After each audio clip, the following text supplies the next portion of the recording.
Buenos días, hermanos, ¿cómo están? Gracias a Dios, un gusto verlos en esta mañana de domingo.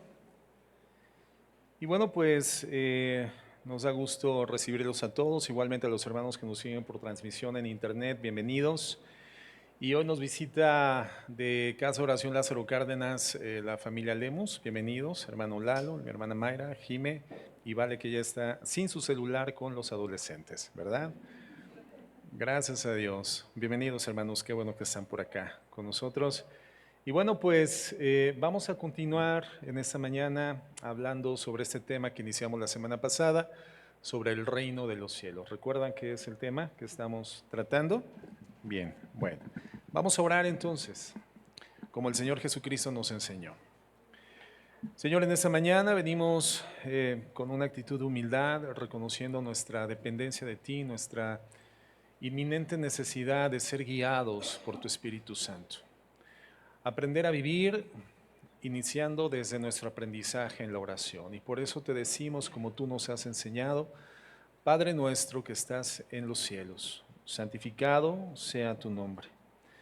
Venga tu reino, hágase tu voluntad como en el cielo, así también en la tierra. El pan nuestro de cada día, dánoslo hoy y perdónanos nuestras deudas, como también nosotros perdonamos a nuestros deudores. Y no nos metas en tentación, mas líbranos del mal, porque tuyo es el reino y el poder y la gloria por todos los siglos. Amén.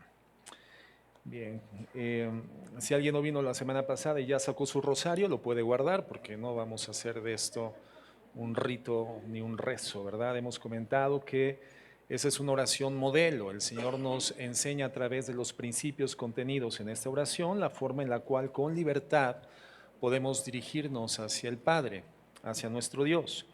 A su vez también es una oración que nos presenta una cantidad suficiente de afirmaciones que nos aproximan a la comprensión del plan de Dios para la tierra, el programa de Dios, hemos comentado, para la tierra.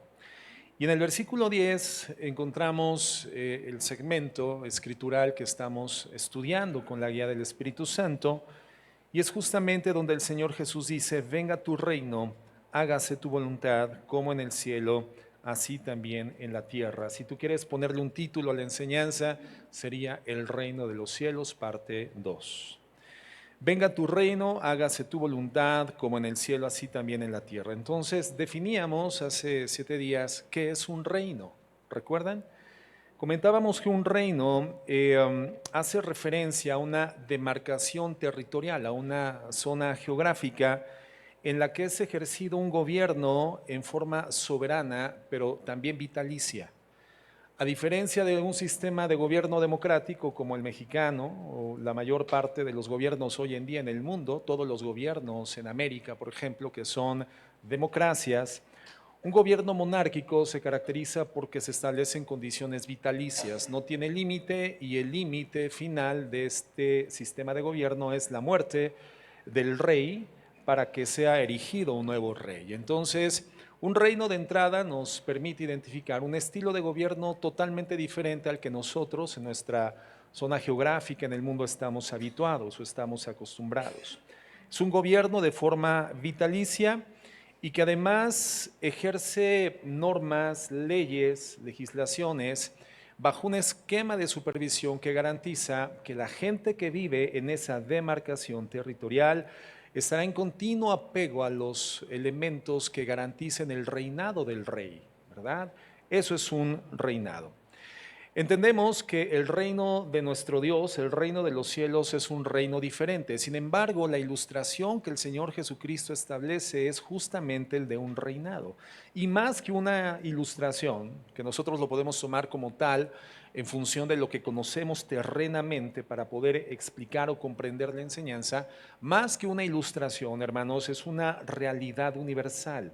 El reinado de nuestro Dios es un reinado universal. Y Jesús dice: venga tu reino. Y entonces entendemos que eso es una expresión clara de la exaltación que debemos a nuestro Señor Jesucristo. ¿De quién es el reino? El reino es de Dios. Y media este reinado el Dios del universo a través de su Hijo Jesucristo, quien a su vez también es Dios, la segunda persona de la Trinidad. Entonces, esta expresión se dirige hacia aquel que tiene todo el derecho de reinar y todo el derecho de gobernar. El Rey de Reyes es mencionado en la Biblia, el Señor de Señores, nombre que es sobre todos los nombres. Y entonces es un hombre que es admirable, es consejero, es Dios fuerte, es Padre eterno y es príncipe de paz, Rey de Reyes, Señor de Señores. En Isaías 9:6 veíamos que hay una profecía, hermanos, sobre este rey y su reinado. Dice, porque un niño nos es nacido, hijo nos es dado, y el principado sobre su hombro, y se llamará su nombre, admirable, consejero, Dios fuerte, Padre eterno y príncipe de paz. Lo dilatado de su imperio y la paz no tendrá límite, es un reino eterno. Sobre el trono de David y sobre su reino, disponiéndolo y confirmándolo en juicio y en justicia desde ahora y para siempre. Es un reino que no tiene límite geográfico, es un reino que no tiene límite en el tiempo, es un reinado eterno. El celo de Jehová de los ejércitos hará eso. Entonces nos habla de uno que gobernaría sobre la tierra entera, un monarca, decíamos, como la Biblia lo define, un ungido, un Mesías, con el derecho de reinar y gobernar. Entonces, vemos que este programa divino está centralizado enteramente en Jesucristo. El regreso de Jesucristo para gobernar como Rey de Reyes y Señor de Señores sobre la tierra es literalmente, comentábamos, la esperanza del pueblo de Dios, el pueblo de Israel, pero también es la esperanza de la iglesia y es la esperanza de toda la tierra y de toda la historia. No hay plan fuera de la persona de nuestro Señor Jesucristo. Los planes, por tanto, que nosotros desarrollamos como iglesia del Señor en la tierra, siendo nosotros su cuerpo y por lo tanto la expresión física de la existencia divina, la existencia de Cristo, no podrían desarrollarse en función de expectativas que no estén orientadas hacia el establecimiento del reino de Dios en la tierra. Cualquier otra forma de planificación en nuestra vida será meramente temporal y de efectos caducos. Nuestra orientación, hermanos, es el reino de Dios, el reino de los cielos, el establecimiento del reino de nuestro Señor Jesucristo. Decíamos que ¿de quién es el reino? Bueno, la Biblia dice, venga tu reino, el reino es de Dios. Fue la primera pregunta que con la guía del Espíritu Santo respondimos la clase pasada y vamos a dar respuesta a otras preguntas más. La segunda pregunta sería, ¿qué es este reino? ¿Qué es el reino? ¿De qué estamos hablando cuando mencionamos el reinado de Jesucristo? Bueno, en primer lugar, el reino de los cielos es una frase que se usa más que cualquier otra frase por nuestro Señor Jesucristo en el Nuevo Testamento. Es la frase más constante, más continua, más asidua, más utilizada por el Señor. El mensaje de Jesús inicia precisamente con esta declaración. Arrepentíos, ¿por qué? Porque el reino de los cielos se ha acercado. Así comienza la predicación de nuestro Señor Jesucristo, con la anunciación de su reino. Arrepentíos porque el reino de los cielos se ha acercado. En Lucas 4:43 dice así, pero Él les dijo, es necesario que también a otras ciudades anuncie el evangelio del reino de Dios. ¿Te das cuenta? ¿En qué consiste el evangelio? El evangelio consiste en un segmento informativo en relación al reino de Dios. Y Jesucristo dice, es necesario que en otras ciudades, en otras aldeas, a otras personas anuncie el evangelio del reino de Dios, porque para esto he sido enviado. El Señor Jesucristo cumple de forma cabal y perfecta la misión que le fue asignada por el Padre. Él sabía que tenía una contabilización, el tiempo en cuenta regresiva y que tenía una cita en un día, en un horario, en un momento, en un segundo particular en la cruz del Calvario y que él tendría en ese lugar, en ese patíbulo de muerte, antes de entregar el Espíritu, que rendir al Señor del universo, al Padre Celestial, el reporte, digamos, el parte de su efectividad en la tierra, y él lo hace cuando le dice, Señor, todo está consumado. Y con su muerte es expiada la condición pecaminosa de la humanidad y con su resurrección es culminada la justificación. Entonces vemos el cumplimiento perfecto de la misión de nuestro Señor Jesucristo en la tierra.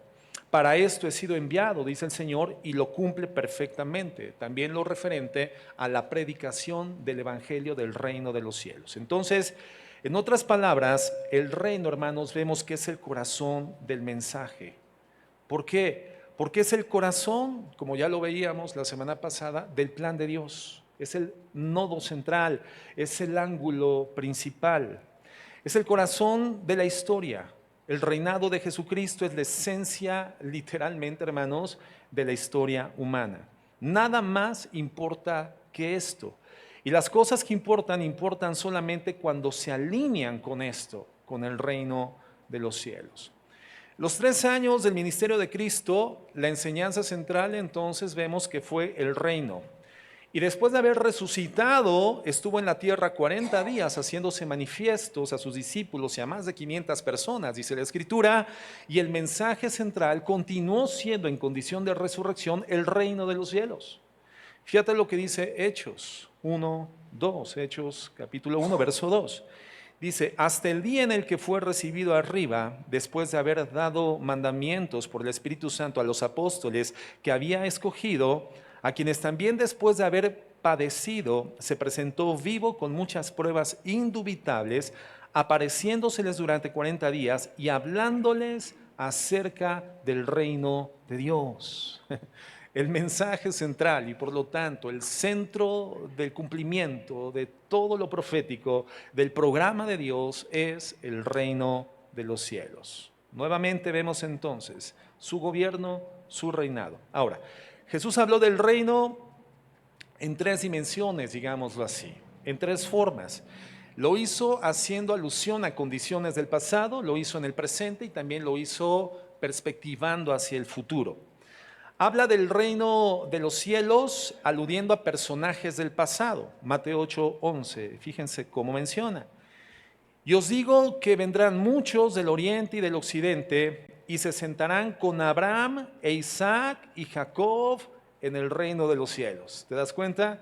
Personajes que ya no ocupan un espacio en esta tierra, que se encuentran en la presencia de Dios, pero fueron aludidos por Jesucristo hablando sobre condiciones particulares del reino de los cielos. Entonces hay una mención de circunstancias del pasado vinculadas al reino de los cielos. Pero también menciona el reino de los cielos en condiciones presentes. Lucas 17:20 dice, preguntado por los fariseos, ¿cuándo había de venir el reino de Dios? Les respondió y les dijo, el reino de Dios no vendrá con advertencia, ni dirán, helo aquí o helo allí, porque he aquí el reino de Dios está entre vosotros. ¿Te das cuenta? Una mención en el presente de la época de nuestro Señor Jesucristo del reino de los cielos. El reino de los cielos está movilizándose literalmente entre ustedes. Y después hace una mención hacia el futuro en Mateo 6:10. Justamente el segmento escritural que estamos analizando, donde Él nos dice, venga tu reino, hablando del futuro. Entonces, el reino de los cielos mencionado, aludido, enseñado por el Señor Jesucristo en 3 dimensiones temporarias, pasado, presente y futuro. Ahora, ¿cómo puede el reino haber estado en el pasado? ¿Cómo puede el reino estar en el presente y ser necesario que venga en el futuro? ¿Cómo es esto? ¿Cómo es que esto, hermanos, va a suceder? ¿Cómo va a ser de esta manera? Bueno, en Juan 18:36, Jesús dijo, mi reino no es de este mundo. Mi reino no es de este mundo. Vamos ahí al contexto. 18:33 de Juan, por favor. Juan 18:33. Entonces Pilato volvió a entrar en el pretorio. Estamos en el momento en el cual Jesucristo es sujeto del juicio de los hombres. Recordemos que Cristo fue sujeto de 3 juicios, el juicio humano, el juicio religioso y el juicio de Dios. Los primeros 2, el humano y el religioso, fueron juicios corruptos en todos los sentidos. El juicio de Dios fue un juicio justo, porque en la cruz del Calvario el Señor decide voluntariamente en constituirse en el depósito de la culpabilidad humana. Entonces, por cuanto el Señor decide recibir la culpabilidad sin la comisión del pecado, pero sí la culpabilidad del pecado que nosotros humanamente a lo largo de la historia, desde Génesis 3 en el huerto del Edén hemos cometido, entonces el juicio de Dios es justo sobre el depósito humano del pecado, de la culpa que fue nuestro Señor Jesucristo, sin jamás haber cometido pecado. Por el juicio civil, un juicio corrupto. El juicio religioso, más corrupto todavía. Y está en este momento del juicio civil ante Pilato. Y entonces Pilato volvió a entrar en el pretorio y llamó a Jesús y le dijo: ¿eres tú el rey de los judíos? Jesús le respondió: ¿dices tú esto por ti mismo o te lo han dicho otros de mí? Pilato le respondió: ¿soy yo acaso judío? Tu nación y los principales sacerdotes te han entregado a mí. ¿Qué has hecho? Respondió Jesús: mi reino no es de este mundo. Si mi reino fuera de este mundo, mis servidores pelearían para que yo no fuera entregado a los judíos, pero mi reino no es de aquí. Y le dijo Pilato entonces: ¿luego eres tú rey? Respondiendo Jesús, dijo: tú dices que yo soy rey. Yo para esto he nacido y para esto he venido al mundo, para dar testimonio a la verdad. Todo aquel que es de la verdad oye mi voz. Entonces, si el Señor Jesucristo hace esta alusión tan claramente: mi reino no es de este mundo, y estamos queriendo entender el reino de Dios teniendo como referencia los reinos de esta tierra, hermanos, no lo vamos a poder comprender en su dimensión correcta. Vamos a quedarnos limitados porque el Señor establece: mi reino no es un reino terrenal. Entonces, Señor Jesús, ¿qué tipo de reino es tu reino? Bueno, el reino de Dios, hermanos, cubre dos dimensiones: una dimensión terrenal y una dimensión universal. Y el Señor los segmenta de manera muy clara de esta forma: una dimensión terrena, pero también una dimensión universal. Entendemos todos, hermanos, que Dios es Dios ¿de qué? ¿De qué? ¿Hasta dónde llega el reinado en términos limítrofes? En el universo. De la mitad del universo, 25 galaxias, 10,000 galaxias, el reino de nuestro Dios es un reino universal. Y eso lo comprendemos perfectamente bien. La Biblia describe al Señor, al creador del universo, como la fuente de lo existente. Por lo tanto, entendemos, es el creador, es el legislador, es el gobernante, es el soberano de todo lo que Él ha creado. Entonces, Dios es el rey del universo. De eso no tenemos ninguna duda. Dios lo hizo, Dios lo sostiene, Dios lo llevará a consumación final. Él es el Rey universal. Salmo 103:19 dice lo siguiente: Jehová estableció en los cielos su trono y su reino domina sobre todos. En Primera de Crónicas 29:11 dice lo siguiente: tuya es, oh Jehová, la magnificencia y el poder, la gloria, la victoria y el honor, porque todas las cosas que están en los cielos y en la tierra son tuyas. Y fíjate cómo menciona los cielos, no solamente el cielo. Y los cielos alude bíblicamente, hermano, a todo lo existente. Entendemos que hay un primer cielo, que para nosotros es el cielo atmosférico, entre la tierra y la atmósfera. Hay un segundo cielo, que es el cielo astronómico, hasta donde nuestros ojos pueden observar por vía de la tecnología telescópica hoy en día, astronómica. Y existe el cielo de Dios, el tercer cielo, donde ya no tenemos acceso por medios físicos, porque es una condición netamente espiritual, existente en lo físico, pero solamente accesible por vía de lo espiritual.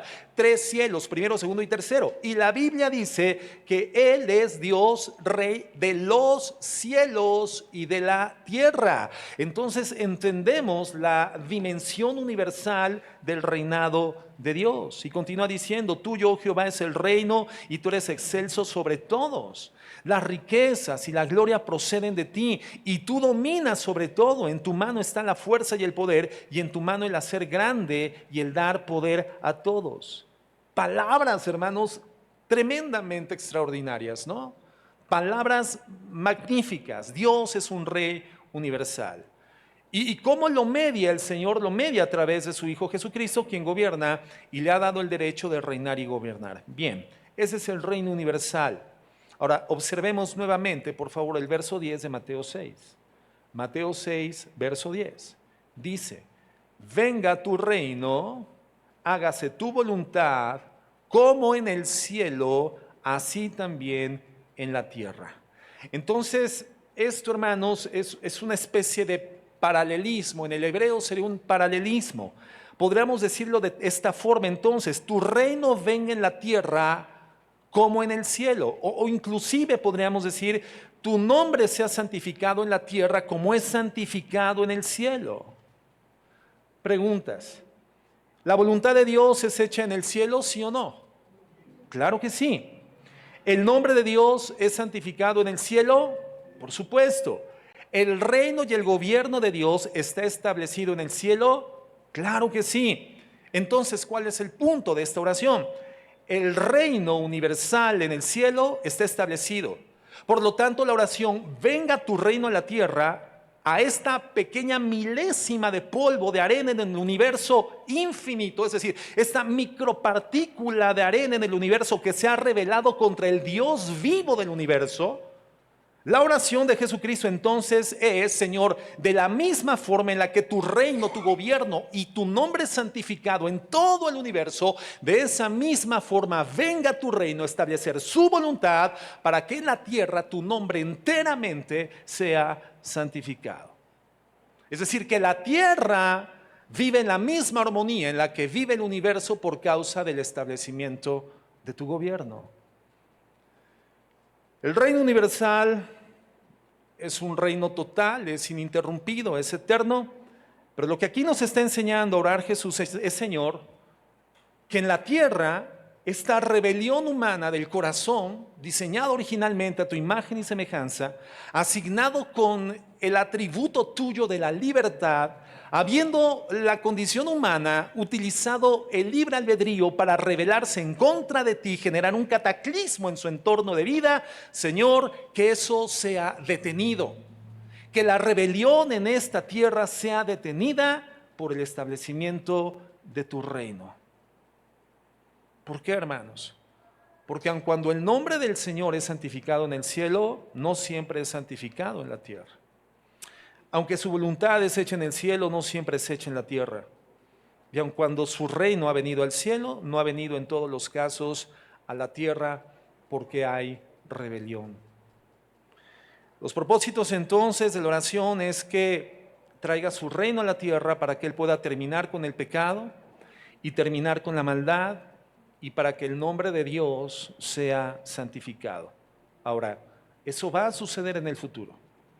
Si tú tienes caminando en la vida de fe y siendo instruido en la doctrina escritural 2 años, 3 años, tú sabes que hay un evento futuro cósmico que se registrará sobre la faz de la tierra, definido como el milenio, donde el Señor Jesucristo literalmente establecerá un gobierno perfecto, el cual será regido con perfección justa y con vara de hierro sobre la faz de la tierra. Eso va a suceder cuando suceda aquí en la tierra. No habrá entonces más distinción entre el reino universal del Señor y el reino terreno de Jesucristo. Ambos reinos, digamos, se van a mezclar, se van a hacer uno hasta entonces, hasta el establecimiento del reino milenial del Señor Jesús en la tierra. Entonces, el reino es el reinado de Cristo sobre la tierra. No estamos orando por el reinado universal del Señor. Estamos orando por el reinado de Cristo aquí, para que aquí en la tierra sea establecido el reino en la tierra como reina en el cielo. La tierra entonces, hermanos, es la preocupación. La tierra es el centro de la atención en ese sentido. Señor, trae la plenitud a esta tierra, para que la tierra con el cosmos, con los cielos, con el universo, entren en una condición de perfecta armonía. ¿Será necesario el establecimiento del reino de Jesús en la tierra, hermanos? Sí. Yo creo que iniciando desde la proporción más elemental, que es nuestra vida personal y nuestra vida familiar. ¿Para cuántos de nosotros es indispensable que el reino de Dios sea establecido en el hogar, en el matrimonio, en la relación con nuestros hijos, en nuestra vida comunitaria, mi trabajo, mi forma de hacer negocios, mi manera de manifestarme, mi manera de hablar, en mi entorno de vida comunitario? ¿Será necesario que el reino del Señor se establezca en la tierra? Por supuesto que sí. Ahora, ¿habrá un día en el cual eso será establecido en forma perfecta y general en todo el globo terráqueo? Sí, en el milenio. Entonces, ¿quién es el rey de ese reino? Dios. ¿De qué tipo de reino estamos hablando? Es este reino universal que en esta oración el Señor nos llama a clamar por el establecimiento de ese reino universal también en la tierra, a fin de que esta mezcla y unidad generen una armonía perfecta en toda la creación. La tercera pregunta entonces sería: ¿cómo viene ese reino? ¿Cómo viene el reino? Bueno, creemos en ese reino milenario que menciona el Apocalipsis. Tú lo puedes leer en tu casa, en el capítulo 20 de Apocalipsis, del 1 al 6. Y no quiero entrar en ese tema porque propiamente el milenio no es el tema de nuestra enseñanza, pero lo puedes estudiar en tu casa y ya cuando se te hayan hecho cortocircuitos, ¿verdad?, las neuronas, bueno, pues ya podremos comenzar a tratar también el tema aquí en la congregación, una vez que yo salga de mi propio cortocircuito también, ¿verdad? Pero no es el tema, pero ahí puedes observar y puedes comenzar a estudiar sobre el tema del milenio, los 1000 años de gobierno perfecto de Cristo en la tierra. Ahora, ¿cómo viene el reino de Cristo a esta tierra en este tiempo? Porque el milenio nos habla del futuro. Pero en este tiempo, ¿cómo es que se establece el reino de los cielos? Bueno, en el versículo dice, venga tu reino. Y como ya lo veíamos la semana pasada, la expresión supone un sentido de urgencia, que tu reino venga ya, que tu reino venga pronto. ¿Cómo logramos esto? ¿Cómo es que nos articulamos para que esto suceda? ¿Cómo es que el Señor va a responder en este tiempo a esta oración? En primer lugar, hermanos, a través de la conversión. A través de la conversión. Entendemos, por lo tanto, que esta oración tiene un componente que es 100% misionero, hermanos. Es una oración que representa un llamamiento a la iglesia cristiana hoy establecida en la tierra al evangelismo, a la predicación del evangelio. A esto se refiere esta oración. Venga tu reino, sabemos que es un reino milenial en el futuro, pero es un reino presente en la tierra por vía de la conversión a nuestro Señor Jesucristo. Fíjate lo que dice Lucas 17:20. Dice lo siguiente: habiéndole preguntado a los fariseos, ¿cuándo vendría el reino de Dios? ¿Te das cuenta que esta era una preocupación también latente en el corazón del pueblo judío? Pero ¿cómo veían ellos el establecimiento del reino de Dios? Ellos veían un reino meramente político, un reino que tendría que ser semejante al gobierno y al liderazgo de Moisés sobre la tierra durante esos 40 años que literalmente fueron guiados por el desierto hasta llegar a la tierra prometida y poder establecer el cumplimiento de las promesas de Dios en ese sentido, la herencia de Dios hacia su pueblo, la herencia que viene descendiendo desde Abraham hasta la nación que entra a la tierra prometida. Entonces ellos esperaban un gobierno político que los emancipara, los libertara del imperio romano, del sojuzgamiento de otras naciones poderosas en la tierra. Entonces cuando los judíos le preguntan a Jesús, Señor, ¿cuándo vendrá el reino?, se estaban refiriendo a esto: ¿cuándo vamos a ser libertados del imperio romano y a poder tener esa libertad que el Señor nos ha prometido? Y entonces Jesús responde y les dijo: el reino de Dios no viene con señales visibles, ni dirán, mirad aquí o allá, porque he aquí el reino de Dios entre vosotros está. Quiere decir, hermanos, que Jesucristo es su reino. Con esta expresión, Él está dándole una personificación a su reino y le está diciendo: yo soy el reino y se encuentra entre ustedes. Entonces vemos que el reino de Dios es Jesucristo reinando la vida de sus hijos en la condición individual y en la condición colectiva de la iglesia, los redimidos por la gracia. Jesucristo trae su reino a esta tierra a través de ¿quiénes? De los creyentes. El reino de Dios gobernando en el corazón de los hijos de Dios. Por eso es que la Biblia dice en Apocalipsis 1:6: e hizo de nosotros un reino y sacerdotes para su Dios y Padre. ¿Dónde está establecido el reino de Dios, hermanos? En este grupo de personas que hemos sido redimidas por la gracia, sobre quienes residía una promesa, una profecía, que el Señor constituiría un reino de sacerdotes santos para su Dios. Somos nosotros hoy ese reino de sacerdotes. El sacerdocio, hermano, era uno de los elementos ministeriales del Antiguo Testamento que implicaba un servicio permanente a Dios.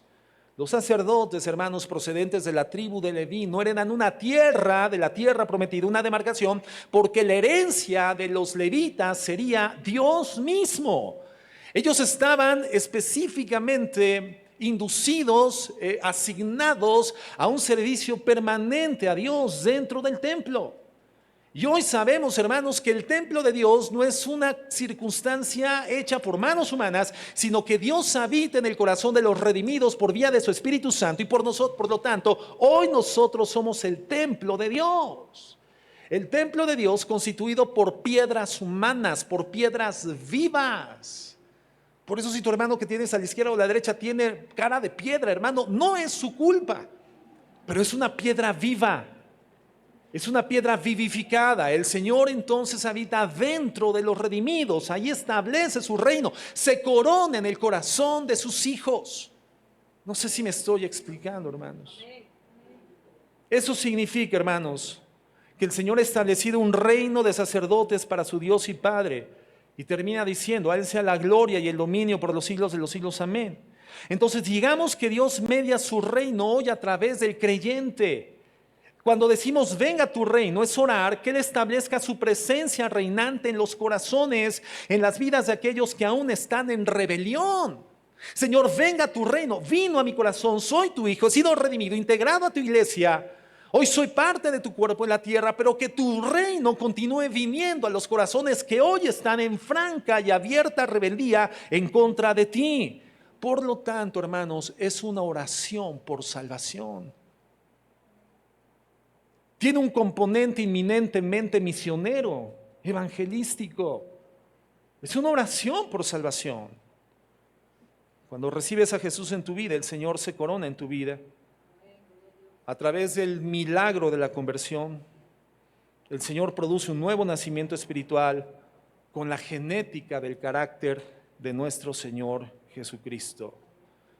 Jesucristo es rey en un corazón. Ese es su reino. Ese es su reinado, su lugar de gobierno, el corazón de una persona. En este tiempo, antes del reino milenial, en el corazón de las personas. Ahí ha establecido su residencia. Por lo tanto, si tú eres un hijo de Dios, tú eres la demarcación de ese gobierno. Tú eres el castillo de ese rey.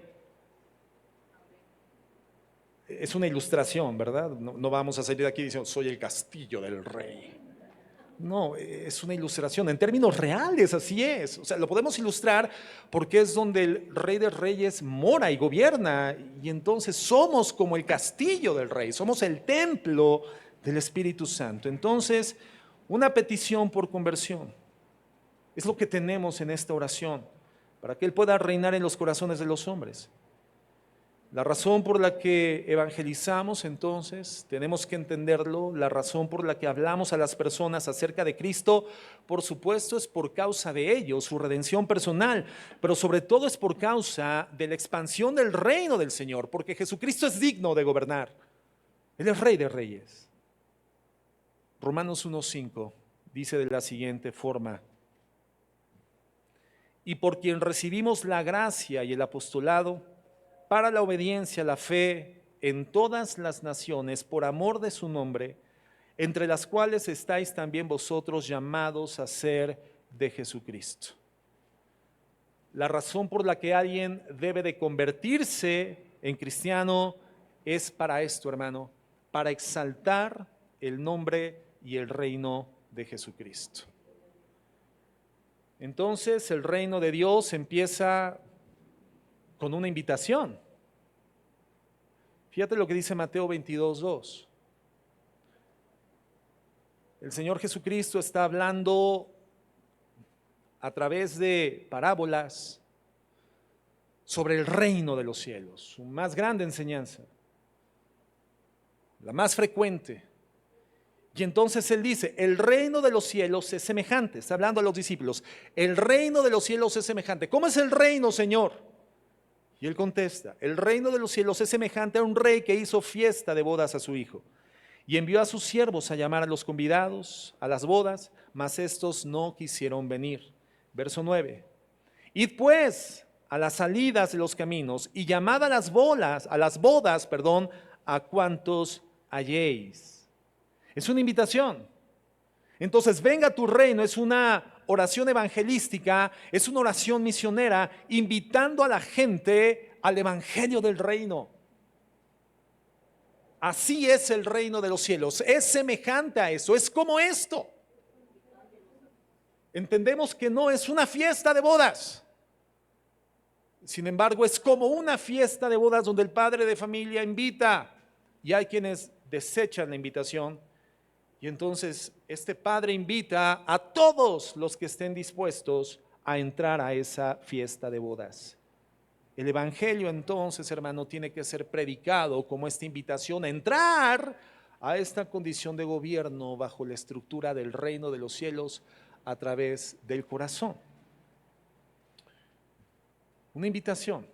En segundo lugar, el reino de Dios comienza e involucra arrepentimiento. Marcos 1:14.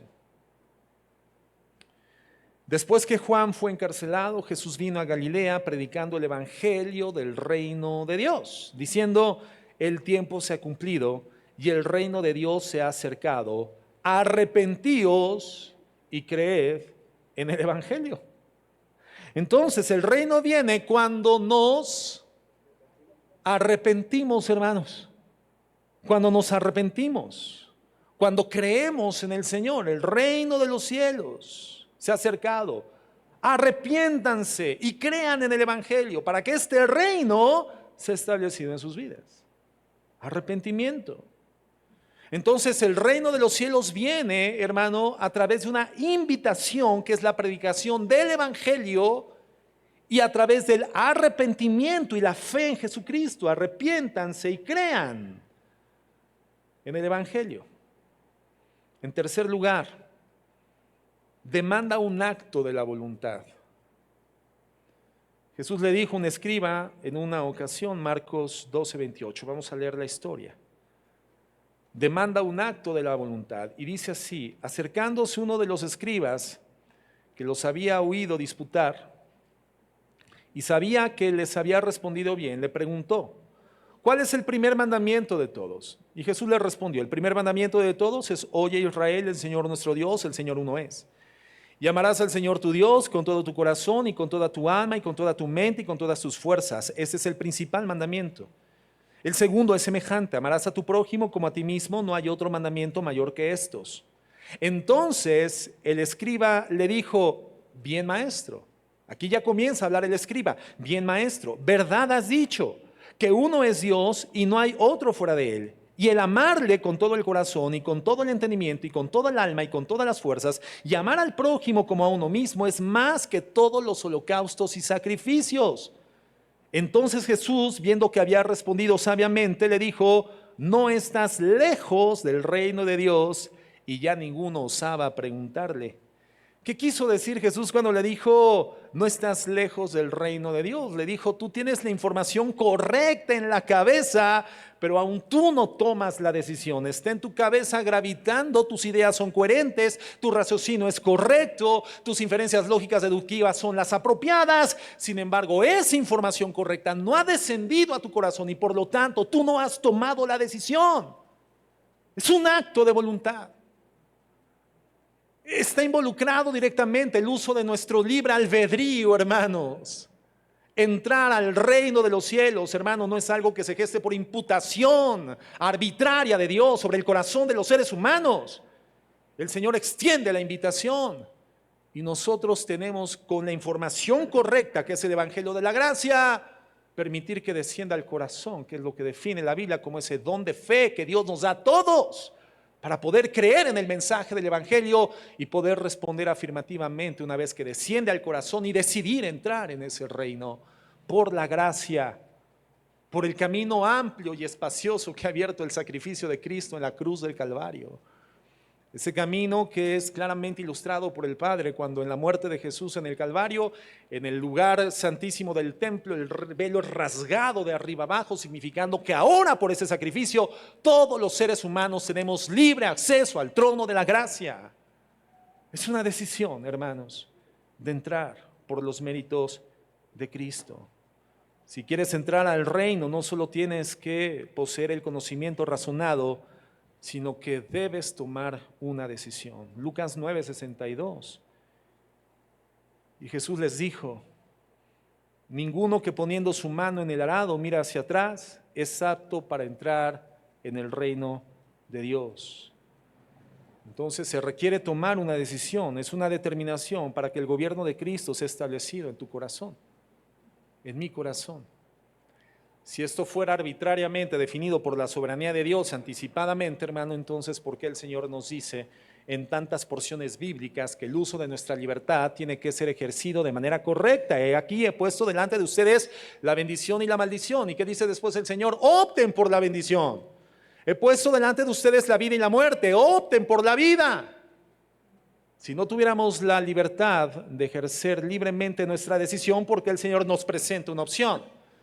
Si hemos sido predefinidos en una condición soberana a una situación previamente determinada, y eso es lo que se defiende desde la perspectiva teológica del determinismo, previamente determinada, entonces ¿a qué la posibilidad que Dios nos presenta en forma individual de tomar una libre decisión?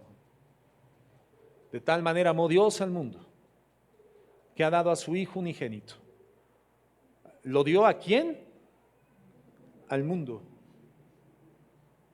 Para que todo aquel, y ese todo aquel hace alusión al uso de la libertad que Dios asignó al ser humano, para que cada quien decida tomar en función del mensaje del Evangelio una decisión.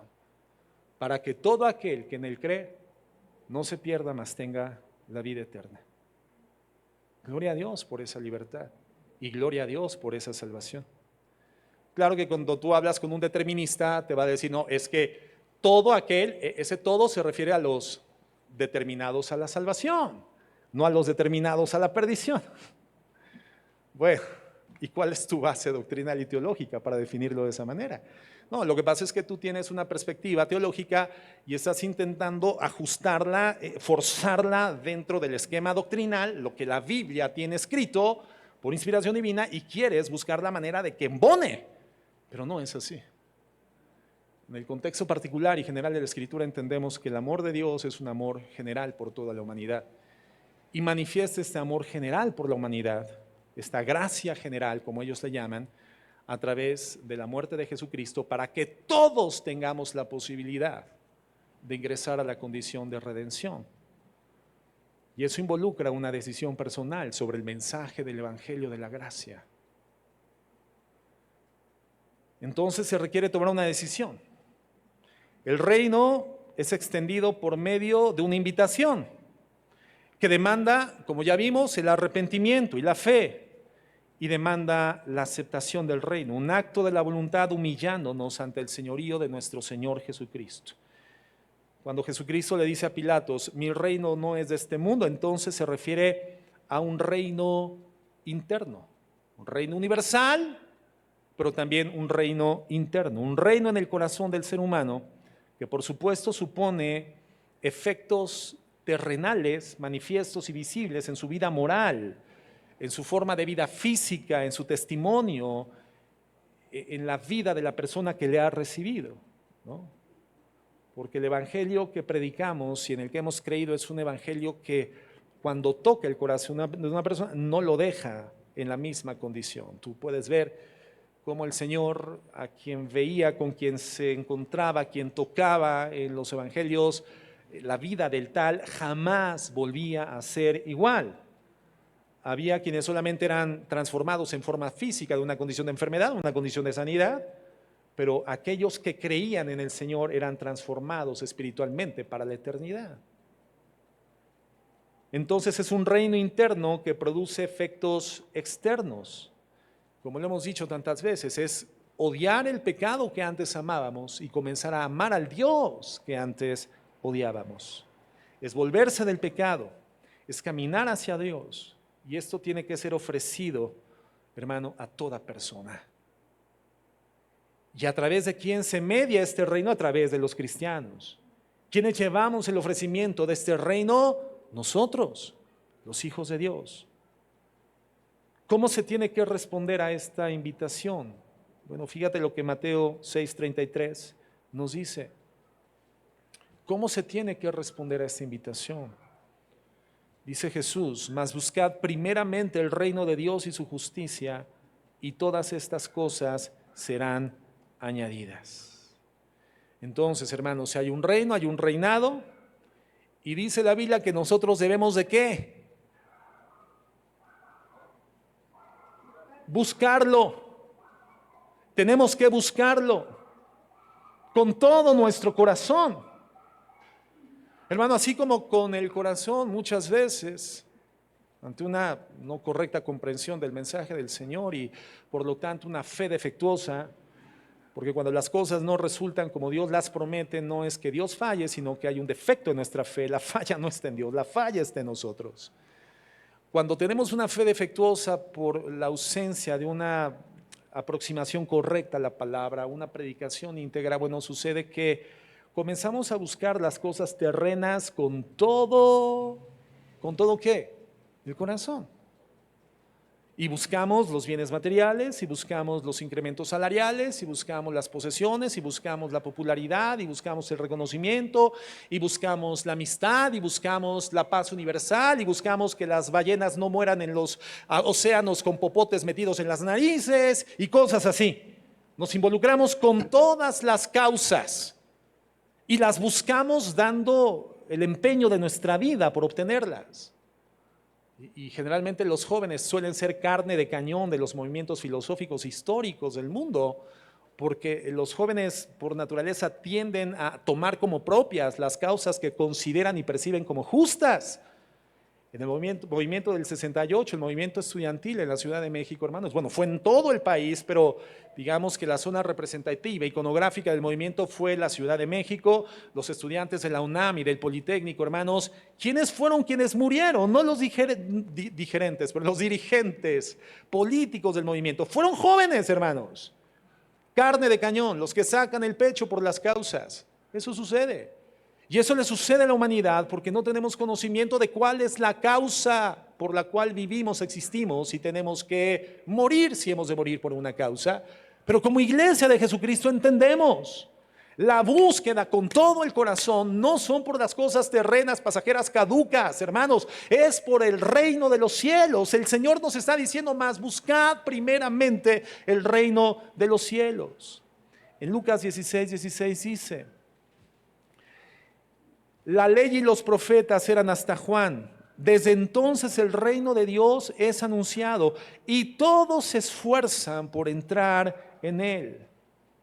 Pero más fácil es que pase el cielo y la tierra que se frustre una tilde de la ley. Entonces debemos orar, hermanos, venga tu reino, en el sentido de que los seres humanos sean convertidos por el poder del evangelio. En Mateo 13:44 Jesús habla del reino, no lo busquen en casa, por favor. Habla del reino de los cielos como un tesoro, un tesoro. Y después en el verso 45 como una perla de gran precio. ¿Y cómo buscaríamos un tesoro, hermano? Si hoy un día llegara un arqueólogo y nos dijera: mira, te entrego este mapa, yo estoy por partir de la tierra, voy a morir, pero te dejo como herencia este mapa, y este mapa te va a llevar al tesoro más grande sobre la faz de la tierra, el tesoro del rey Salomón. Tesoro perdido. ¿Tú qué harías con ese mapa? Dirás: ay, qué bueno que lleguen ese mapa porque se me acabaron los cerillos y tengo que bañarme y tengo que prender el boiler. ¿Qué harías con ese mapa, hermano? Sería en sí mismo el tesoro hasta no encontrar el verdadero. Y lo cuidarías y comenzarías una búsqueda incesante por ese tesoro.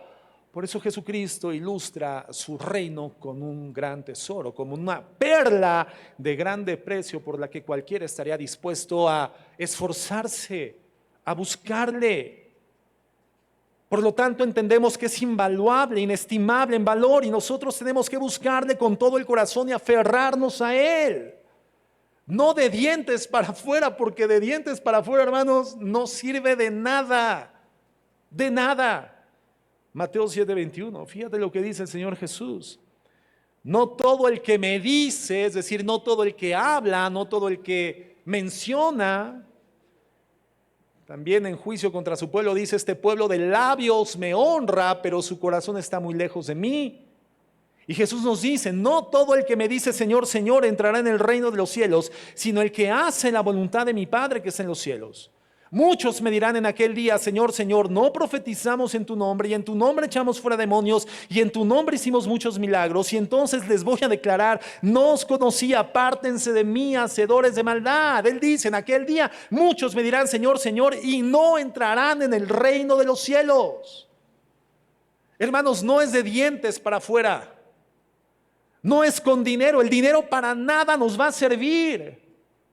El Señor dice, es más fácil que un camello entre por el ojo de una aguja a que un rico entre en el reino de los cielos.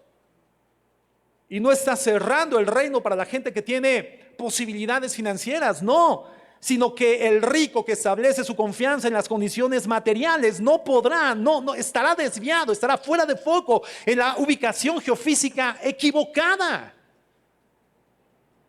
No podemos entrar a ese reino tampoco por justicia. La justicia no va a servir. Él mismo dijo, porque a menos que tu justicia sea mayor que la de los escribas y fariseos, no entrarás en el reino. Como ya lo veíamos hace algunas clases, hermanos, ¿qué habrán pensado los discípulos de Cristo cuando se suponía que los más morales y los más espirituales de la época eran los escribas y fariseos? Y Jesús les dice, a menos que tu justicia sea mayor a la de ellos, no entrarás en el reino. Entonces, Señor, ¿qué nos queda a nosotros? ¿Cómo entraremos en el reino? Pero Jesucristo no se refería a esa justicia, sino a una justicia mayor.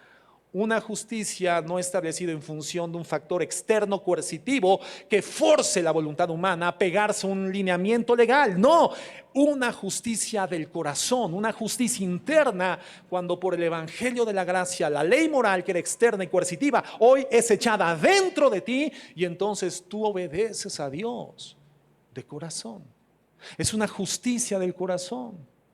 Entonces, por justicias humanas, hermanos, no entraremos en el reino de los cielos. Entonces, ¿cómo? Por medio de la fe. Por medio de la fe, el reino viene generando una conversión. En segundo lugar, el reino viene mediante compromiso. ¿A qué me refiero? Bueno, si el reino de los cielos ya está establecido en tu corazón, ahora todos los días tenemos que rendirnos a su señoría. Y no estoy diciendo que esta rendición continua mantenga el establecimiento del reino de los cielos o mantenga nuestra condición de salvación, porque nuestra salvación por gracia está segura en Cristo. Pero la manifestación del reino de los cielos, el ejercicio visible de que tú ya eres gobernado por el reinado de Jesucristo, se da a través de un compromiso cotidiano, rindiendo nuestras vidas a su señorío. Y ahí vamos a encontrar la batalla cotidiana entre lo santo y lo profano, entre lo celestial y lo terrenal, entre la luz y la oscuridad. Una batalla que se registra en nuestros corazones, pero que es ganada cada vez más con mayor frecuencia por lo santo, por lo celestial y por la luz. Y esa batalla que gradualmente va avanzando en el corazón del cristiano y va siendo ganada por la luz, la santidad, por lo íntegro, por lo bueno, por lo digno, se llama santificación, hermanos. Santificación. Es el proceso en el cual debemos de progresar en ejercer de forma vivencial la santidad que por imputación recibimos de Cristo cuando creímos y le recibimos en el corazón. En ese momento fuimos declarados santos cuando creímos en Cristo, pero no sabemos vivir la santidad. Porque esa santidad no es la nuestra, es la de Cristo, nos es imputada por gracia. Y en Cristo es imputado la culpa de nuestro pecado. Somos los beneficiarios de ese glorioso intercambio. Entonces el Señor nos declara santos, pero ahora hay que aprender a vivir en esa santidad. Por el poder del Espíritu Santo, por vía de una comunión constante, genuina, el cultivo serio de nuestra comunión con el Espíritu Santo a través de la Biblia, la oración y la vida congregacional. Y en esa medida entonces vamos avanzando y el reino de los cielos cada vez es más manifiesto. Y todos los días comenzamos a ponernos bajo el señorío de Jesucristo y su reino es visto a través de nuestras vidas. Romanos 6:12 nos advierte: no reine pues el pecado en vuestro cuerpo mortal. O sea que aquí tenemos a otro rey, obviamente inferior. infinitamente inferior, pero que ejercía temporalmente un reinado. ¿Cómo se llamaba ese rey? Pecado. Y no es el pecado veracruzano que es arroz con pecado, no, hermano. Ojalá fuera ese pecado. No, hermano, es el pecado, hermano. Es esta desviación de lo santo, este desvío del propósito de Dios. El pecado era un rey. Y dice la Biblia, no reine pues el pecado en vuestro cuerpo mortal. ¿Por qué dice que no reine? Porque lo va a volver a intentar. Es una lucha cotidiana entre lo santo y lo profano, la luz y las tinieblas, la mentira y la verdad. De modo que terminen otra vez obedeciéndolo en sus concupiscencias, ni tampoco presenten sus miembros al pecado como instrumentos de iniquidad. El reino del pecado era nuestro cuerpo, ¿te das cuenta? Nosotros éramos el castillo del pecado, nuestros miembros, y todos los días aún continuará ese combate por retornar a nuestro cuerpo y nosotros por limitarlo. Él intentará hacernos su reino, pero de nosotros depende manifestar quién es nuestro rey, de quién somos castillo, de quién somos templo, hermanos. Por eso, hermanos, el reino de los cielos se manifiesta a través de compromiso con Dios. Romanos 6:13. Perdón, lo acabamos de leer. Romanos 12:12. Es más, Romanos 12:12 ya no lo busquen, ese tendría que ser un verso ya totalmente memorizado por nosotros. ¿Qué dice Romanos 12:12? ¿Quién me lo dice de memoria? Traigo una estrellita y me queda un poco de saliva todavía. Se la voy a pegar en la frente. Romanos 12:12, ¿qué nos dice? Nosotros en la esperanza sufrimos en la tribulación. Casi. Perdón, dije 12:12, ¿verdad, hermano? Me equivoqué. Tiene su estrellita, hermano. 12:2. 12:2. Ya lo buscaron, ya.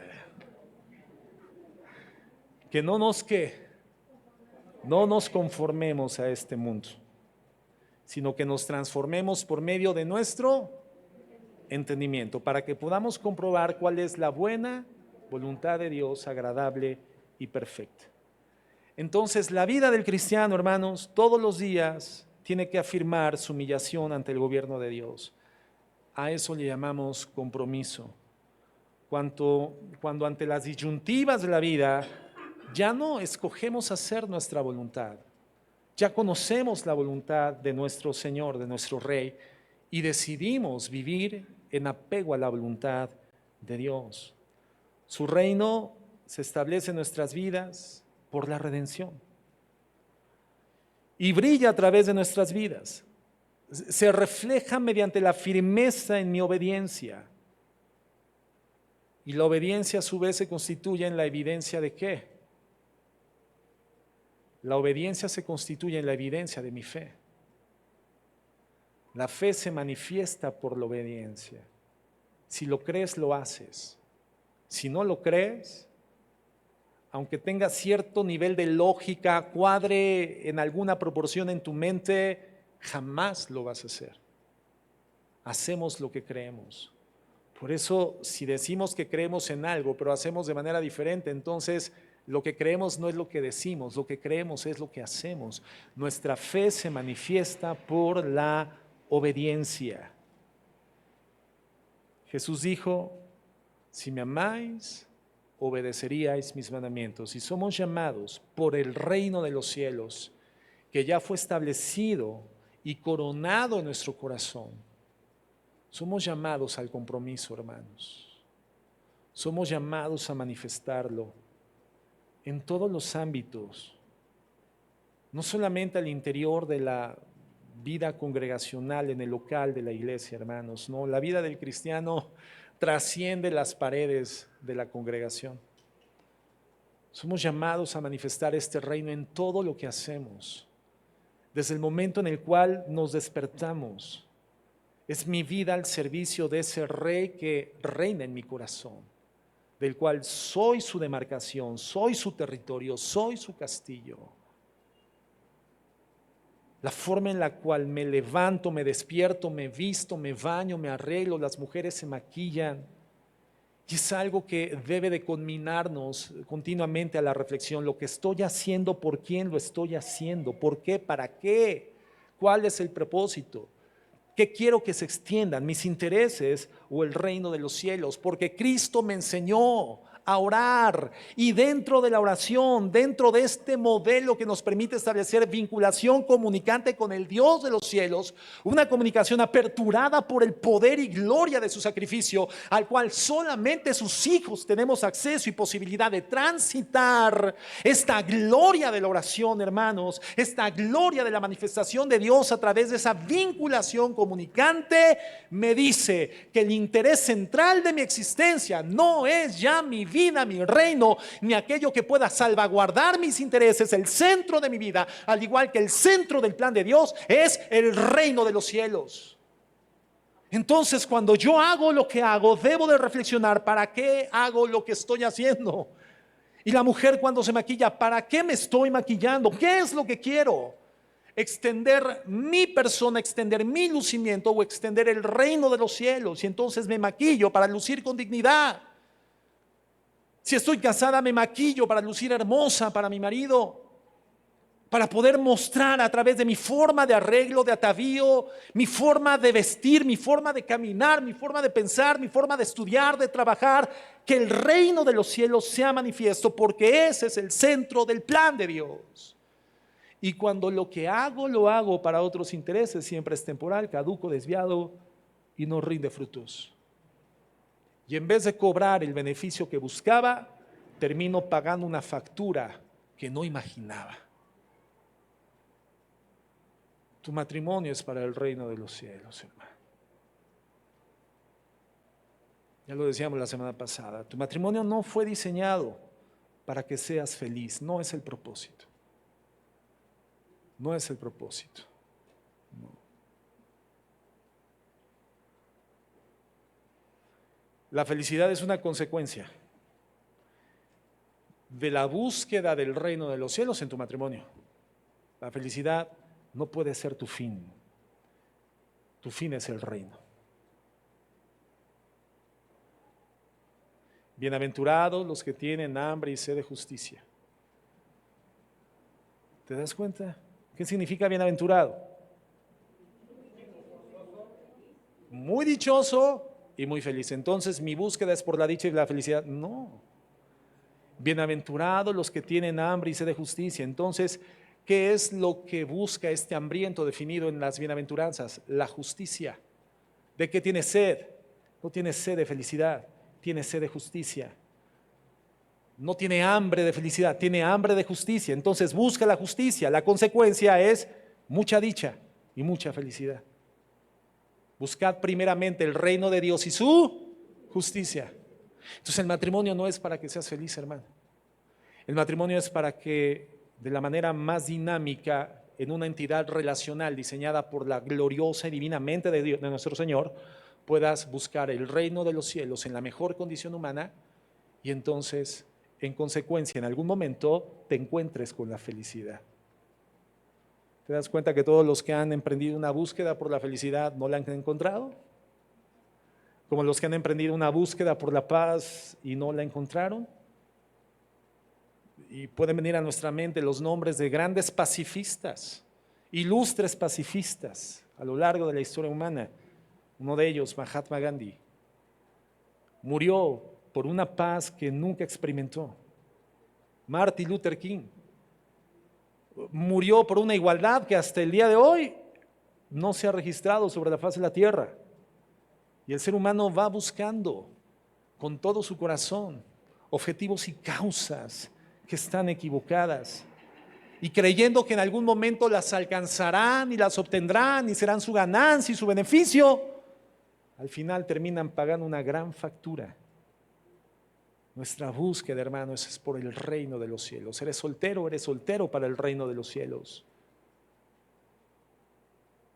Tu santidad es para el reino de los cielos. Tu obediencia es para el reino de los cielos. ¿Eres patrón? Es para el reino de los cielos. Y entonces debes de tratar a tus empleados con los principios del reino de Dios, no con los principios del mundo. Tienes que pagarle económicamente a tus empleados con los principios del reino de los cielos, no con los principios del mundo. No, es que yo tengo jornaleros y lo que gana un jornalero es un jornal, es un día de salario mínimo. Bueno, esa es la mentalidad del mundo. ¿Quién establece el salario? El mundo, hermanos. Un patrón cristiano es una persona que entiende que lo que recibe, lo recibe para darlo. Proveer primeramente para los de su casa, porque el que no provee primeramente para los de su casa es peor que un incrédulo y ha negado la fe, dice la Biblia. Pero si te sobra, no es para que gastes más, es para que des más. Ese es el principio del reino de los cielos, hermanos. Es un reino lleno de la gloria y la justicia de nuestro Dios. Es un reino lleno de la gracia, la misericordia, la piedad de nuestro Dios. Ese es el reino de los cielos. Y ese es el reino que en términos geográficos, políticos y diplomáticos gobernará 1000 años en forma perfecta en el futuro, antes del advenimiento de la Nueva Jerusalén sobre la tierra, pero que hoy ya está establecido en el corazón de los hijos de Dios. Y cuando el Señor nos dice, oren, venga tu reino, es una oración por la salvación de los que hoy todavía viven en rebeldía ante ese reino celestial. Es una oración misionera con poder evangelístico. Y tenemos que extender la invitación, hablar de la necesidad de tomar la decisión. Y si hoy nos gobierna ese reino, asumir el compromiso de ciudadanos de ese reino. Porque cuando estemos en esta tierra, ese reino ya nos gobierna. Porque acuérdense, hermanos, aquí solamente somos extranjeros y peregrinos. Estamos de paso, no somos producto de la tierra, somos producto del reino de los cielos a partir del momento de nuestra redención en Cristo Jesús. Su genética espiritual está en nosotros. Es su carácter el que tiene que ser visto. Amor, gozo, paz, bondad, benignidad, mansedumbre, templanza, fe. Ese es el carácter de Cristo. Ese tendría que ser el carácter visible de aquellos que somos gobernados por el reino de Jesucristo. Extenderlo, demostrarlo, vivirlo, someternos, el compromiso de vivir bajo ese señorío para poder predicarlo con la autoridad de la verdad y del testimonio, hermanos. A eso somos llamados, porque en esta tierra estamos solamente de paso, solamente de paso. Entonces comienza a desapegarte, fíjate, no estoy diciendo a despojarte. Algunos ya están poniéndose las manos en los bolsillos, ya va a pedir ofrendas. No, hermano, no. No, Dios nos libre, no es para eso la predicación. No estoy diciendo que te despojes, despójate cuando Cristo te diga que te despojes. Pero el mensaje es desapégate de lo que tienes. O sea, no dependa tu vida, no es tu búsqueda, no es tu esencia, no es el centro de tu existencia. Te desvía de la razón de tu redención y tu permanencia en la tierra. Desapégate, porque tienes un reino morando en tu corazón, que además te habla de una herencia que es incontaminable, incorruptible, inmarcesible, inmancillable. No caduca, no perece, no se descompone, no se degrada y por lo tanto es espiritual, reservada para ti.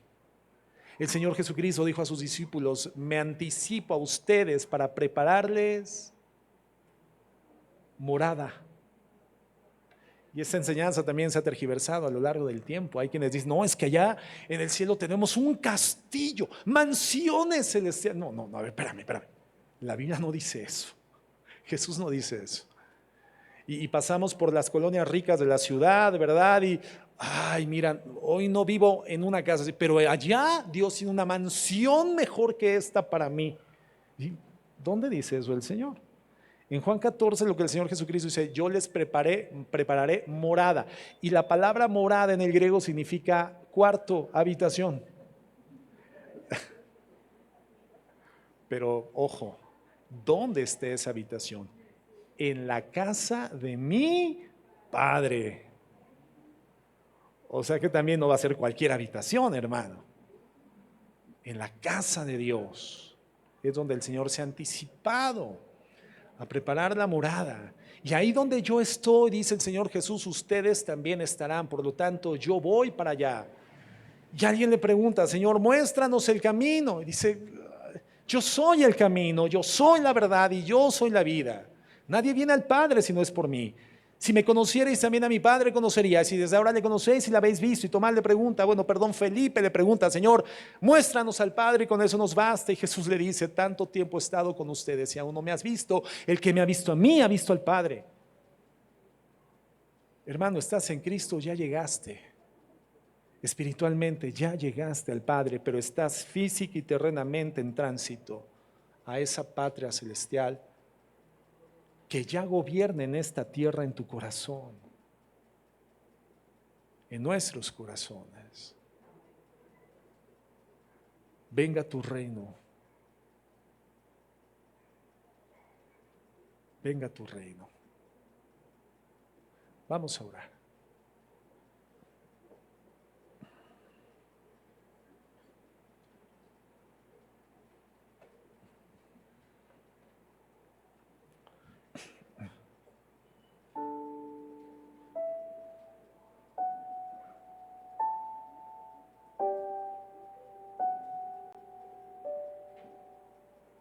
Señor, gracias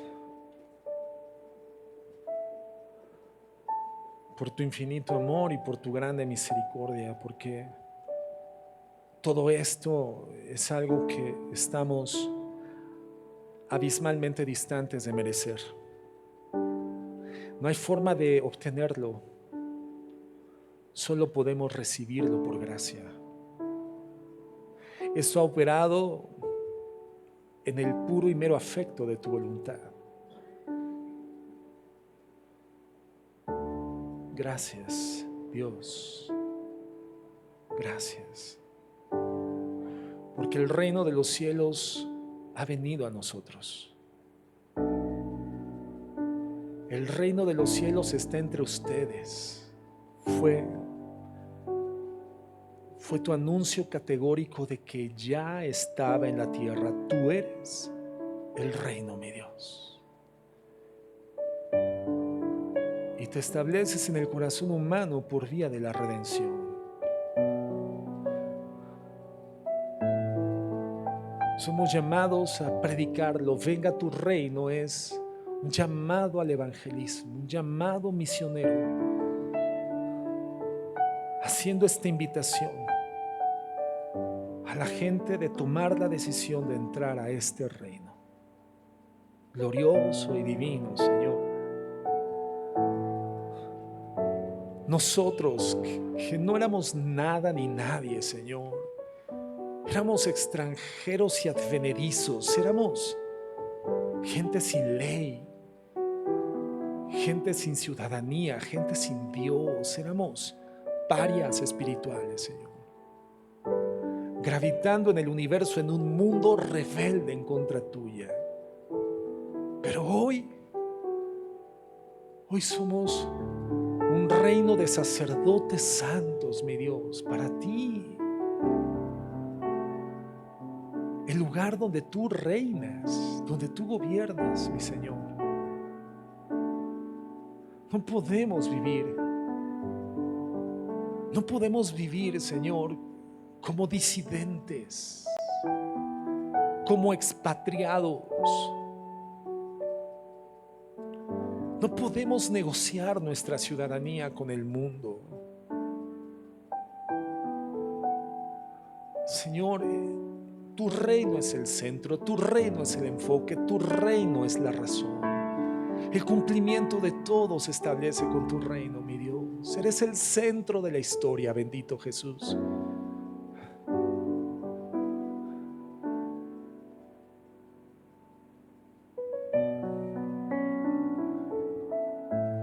Señor, gracias por darnos el poder de manifestar al mundo esta verdad.